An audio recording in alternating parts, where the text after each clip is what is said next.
if you fall off your horse, are you gonna punish that horse as well by keeping him locked up in the stable for a week? First, I went to the stable of my favorite horse. I didn't know it at that moment, but that was the very last moment I would ever see him in my life. Emily was searching for me, and when she got downstairs, I clearly said that I need to be alone. I said it a lot of times, but she didn't respect that. She was very bossy, and she said that I have to go upstairs. I asked if Cindy was still there, and she said yes. She just wouldn't go away and kept saying things like it was your fault that Cindy attacked you and you should have worn different clothes and aren't you ashamed that you are locking Cindy up? Then I got into the fight mode, which I normally never reach in these situations, and I just started yelling at her. I yelled go away and leave me alone, and she yelled back at me. I started hitting her with my saddlebag I was holding, and she just didn't go away. I decided that it was enough, and I knew it wasn't a safe place for me there. Then I opened the door and just ran away from the place. She even saw it happen. When I stepped out of that door, I realized that I won't be ever welcome anymore, and I think that was still a brave decision to make. It was very dark but warm outside. I was wearing shorts and a t-shirt and just socks. I had my phone and my saddlebag with me and nothing more. I have been texting my mom for a while then. You may be wondering why I didn't call Andrea when I was in the riding area, and my answer is pretty simple. My battery was at 5% and I rather texted with my mom. I heard the car and I thought it was Andrea, but I already made the decision to leave that place, so I laid down in the grass and they passed me and they didn't see me. I waited a while and I kept going. I heard Mia shouting my name, but I stayed hidden. I thought she was gone, so I ran again and apparently she saw me and started running. I didn't know where she was. I never saw her.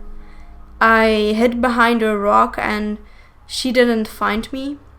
I waited a minute or two and continued. I stopped by the house that looked the safest and knocked on the door. A lady opened and let me in, but she spoke German. I know some languages, but I can't speak German. She spoke a little bit English, so I asked her if I could call my mother and charge my phone. They let me in and they told me that they know that that place is crazy. I honestly still don't know why, because this was probably the very first incident. My mother was on her way, but it was a 4-hour drive. It was midnight and I told them it is my birthday, I'm 16 now. They felt very sorry that this has happened to me, especially on my birthday.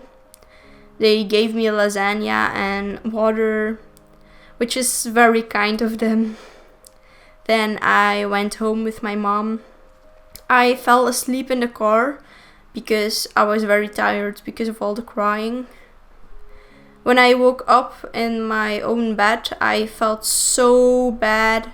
Worse than a breakup, honestly. We drove back to get my stuff. When we arrived, I tried to search my favorite horse, but there was another horse in his stable.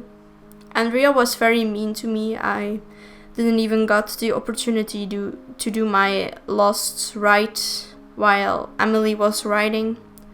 I searched for my stuff, and when I couldn't find something and went upstairs to ask Andrea, she said, "Please, Never come back upstairs. Just leave. You already ruined yesterday. Don't ruin this day for us. We had cake, we had presents, and you just run away. So I went downstairs and I left. That was a very hurtful thing to hear, especially on my 16th birthday.